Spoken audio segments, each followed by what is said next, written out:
Hello and welcome to Magical Travel Adventure. I am Lauren, your host, and today we are going to talk about disembarking or getting off your cruise at the end of your cruise. It's the sad video. But this people often say that getting on and getting off a cruise is very challenging. And I don't really think so. I think that sometimes people mistakenly think that there's some rush or that there's some need to do getting off a cruise line a specific way, but there really isn't. So the first thing I'm going to say is that the day when you're planning your plane ride home, or maybe you're just driving, but if you are planning on flying home, you want to make sure that you make your plane ride late enough in the day that you don't feel like you are rushing to get out of there. Although a lot of the times it might be inconvenient for you if they are later in the day, you cannot pick a plane ride at 6 a.m. the day that you are disembarking from a cruise. That is too early. They typically say around 1 p.m. is the earliest that you can book a flight out on a day of a cruise, just in case, but you may be able to book it a little earlier depending on when your cruise is getting in. But let's talk a little bit about what it's like to get off a cruise and how it works. So, the night before your cruise ends, you will get information either through your app or with something in your room saying what time luggage needs to be put outside.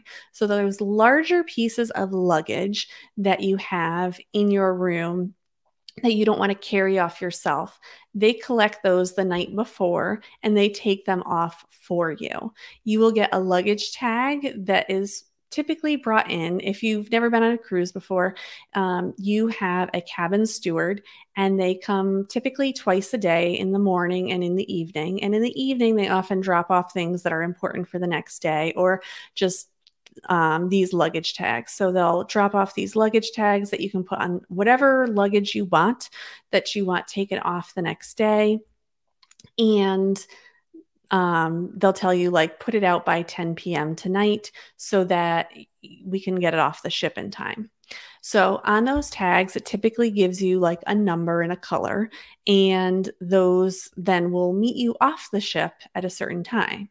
You also will want to have that special bag that you keep with you with the stuff that you will need for that night and the next morning. So make sure that you have clothes that you can wear that are not pajamas for the next day. That's always important. A lot of people pack everything and then they forget, oh, yeah, I need to get dressed in the morning. And if you have kids, like my child, I had to keep all his stuffed animals and put those in my carry-on bags off the ship because we had to have them the night before.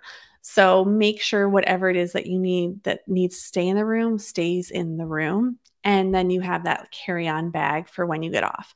Now, if you have a shorter cruise, maybe it's only a 3 or 4 night cruise, you might not have larger bags that you want to put out. So you are welcome to take off your bags yourself.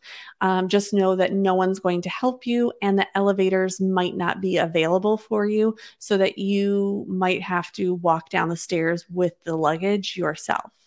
Just be aware of that. Now, that night before, other things that you're going to want to do is do extra tipping. And I am a huge proponent of this extra tipping. The people who work on the cruise ships work very, very hard, and they are not up to standards of getting paid like you are in the United States. They are not at a minimum wage. So they get paid very differently. And I'm not even quite sure what it is. I just know that it's a lot less than if it was an American ship. So a lot of times these people don't get paid as much as they want. Now, you will have to pay a specific gratuity per day per person on the ship. So you either pay that before you get on the ship, or you pay it as you get off the ship. And it's, I don't know, let's say it's between $14 to $20 per person per day. And it's split up between like 4 or 5 people, depending on what cruise ship you're on and what kind of, where you are, what level of room you have also. So I always pay my cabin steward extra. I pay, if I do sit down dining, I do our dining staff, and there's typically 2. I don't always do my head waiter unless I have seen them throughout the cruise. But it kind of depends on what your experience is and how much you sit in main dining. I often tip people who are in the buffet if they are the same people we've had over and over again. Sometimes I'll just tip them that day, depending on what it's like. So these are all options of people you might pay. If you're staying concierge, you will be tipping your concierge some extra. They do give you an envelope that you can leave money extra, but unless you're handing it to that specific person, you are not sure that that person is getting that money. So just make sure that if you are giving someone an extra tip, that you are handing it to them specifically. I like to do it the night before so that I know that that person got that tip. Otherwise, I'm not sure if I leave it in the envelope that they're definitely going to be getting that money. This is a time that you also need cash. This is not something you can go to guest services and add on a tip if you want to a specific person. Again, it's going through your credit card. You don't know that that person is definitely going to get that money, but you can definitely add it on. Having that cash definitely helps you and will just make your life a little easier. Especially when you go on the cruise, you'll be like, oh my gosh, like the way that they treated my son on this last Royal Caribbean cruise, they were so amazing. They did so many nice things for him, for just him. Like they did amazing things for my husband and myself too. But you know, um, it, the crew is always so amazing. I've never had a bad crew on any cruise. Everyone has always been amazing. So I always want to make sure that people understand that tipping is normal. Now, the day that you're getting off, the buffet is open from a specific time, normally about 2 hours. And it might be like 6 to 8 a.m., depending on what time your cruise gets in. So make sure you know those hours so that if you want to take advantage of going to the buffet, that you get up in time and get up there and enjoy the buffet. I find that the morning buffet is busier than even embarkation day, but a lot of people say embarkation day is busier than the morning buffet because not as many people get up early. So you decide if having the buffet in the morning is important to you and make sure that you go there.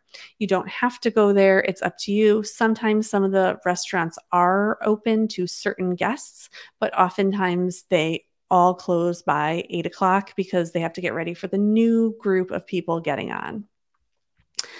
Step 4 is meeting. They're going to have a location typically for you that you need to go to and a time that you can get off the cruise.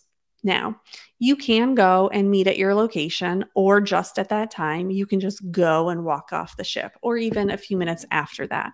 So you kind of decide, are you just getting off and going, or are you meeting? If you're concierge, you typically can get off whenever the heck you want. You just tell them, your concierge, like, yeah, we want to get off at 7:30 in the morning. We're gonna take our stuff and let's just go.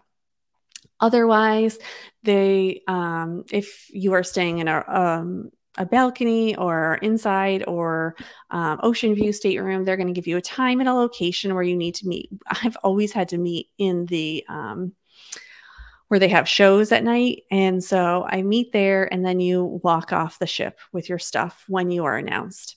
I don't really like this part. I think that you should just wait in your room, or when we stay, if you're staying concierge, just get off whenever the heck you want. It seems like a production to meet somewhere, get off, and then get off. When you're getting off, they are going to scan for the last time your card that you have that's associated with your room. So make sure that you have that. If you, for some reason, your credit card, if you haven't paid your balance of your stateroom, they will stop you and take you aside.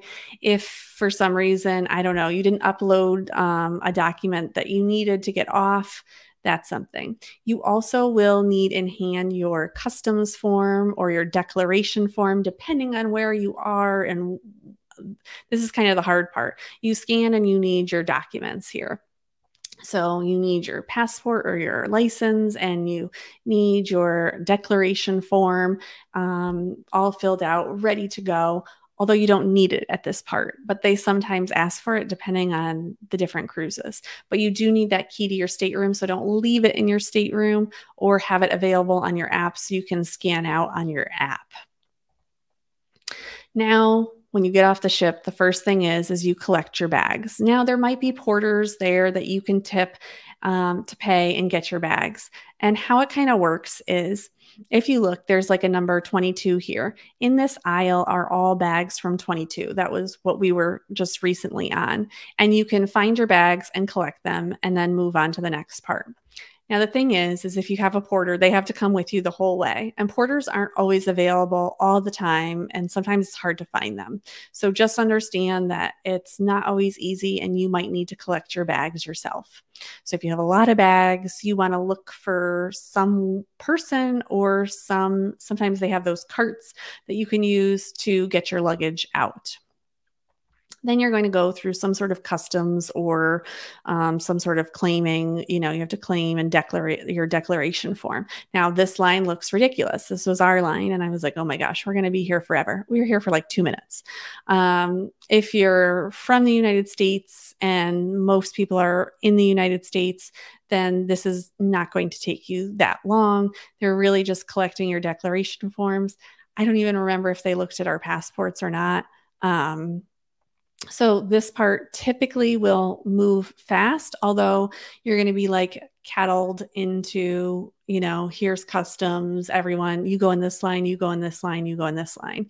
And you just have to kind of be paying attention during this time that you're following the line.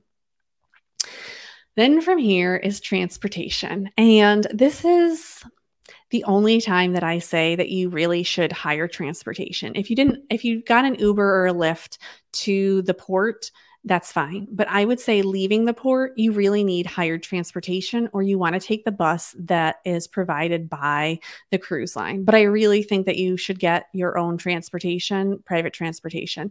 And I say this because the lines for Uber and Lyft are long and they can take hours to get through.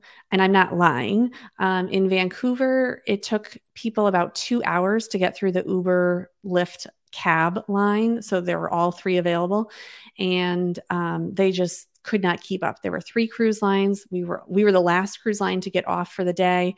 And they were so backed up. The line was so long. It took people forever. The bus line to get from the port to the airport that Royal Caribbean had was, again, very long. And people said they had to wait over an hour for it. We had hired transportation. It took 10 minutes for that car to come and pick us up. And it was only because they have a dispatch for hired cars in Vancouver. And so you have to check in and say, I'm here, I'm ready for my car. And then the car is allowed to come in. So I would say if you don't want to sit there for a long time and you're trying to make a flight, it's important that you have some sort of hired transportation to get to where you need to go. There aren't always going to be enough Uber or Lyfts for what you need. And especially if you're going from Port Canaveral to the airport, it's about an hour away. So you're not always going to find Uber or Lyft drivers who are going to want to do that distance. So hiring a car is kind of important because you really want to make sure that when you get off that you have everything that you need, and you don't want to worry about, is the car coming? How long are we going to make it to our flight? We still have to do this before we get on our flight. You just want to know that everything is all settled for you and you don't have to worry about something else. So I really encourage you to hire a car. Maybe you can even get into a Facebook group and ask other people like, hey, do you want to split transportation so that we can all be together and just get off together? And then you're trying to get home, or maybe not. Maybe you are going to go to the airport. Maybe you are going to a hotel. Now, what happened with me this last time is that we were in Vancouver, but we got off very early, but our flight wasn't until much later and actually got much delayed. So what we ended up doing was going to the airport and going to the hotel that was in the airport and getting a day pass so that we had a room for the day. and we could enjoy the room, like take naps, relax. We were looking over the planes that were there. So my son had the best time ever. And my mom and my aunt were with us, and they were actually staying overnight and then flying out the next day. Then we were able to get to our flight and fly out that day. Flights are not always going to be convenient for you on your day that you're flying out. So maybe you're going to stay an extra day to get a better flight the next day, or you have to just, maybe you have an excursion that you want to book for that day. Sometimes the cruise lines will book excursions for that day. But remember, your luggage is something you need to be concerned about at that time. If you book through the cruise line, they will, of course, take your luggage on that bus with you, so you have it with you. But it's just something you want to think about. If you're not doing an excursion through the cruise line, what are you going to do with that luggage? Oftentimes you can't check in any earlier than 3 hours before your flight. So you're stuck with your luggage all that time. Sometimes the cruise lines will deliver your luggage to the airport, but it's kind of depends on the cruise, kind of depends on a lot of different things there. So that often does not happen anymore. So these are the things you want to think about. You really want to see what you can get for when you can leave that cruise and what kind of flights you can get. They're not always going to be convenient. So you want to think about that. This is how you get off a cruise. So hopefully if you have a question on what to do on embarkation day or what to do on a cruise, those videos are below. They have also been released, and this shows you how to get off a cruise. So hopefully this helps you when you are preparing for your cruise and getting ready for your cruise. Of course, each cruise line is going to be a little different, and how they run it will be a little different, but this is a basic overview of the things that will happen on those days. And again, my information is below if you're interested in booking your next cruise with me. And if you like these videos, like, subscribe, and hit that bell notification. And I will see you next time on Magical Travel Adventure. Bye.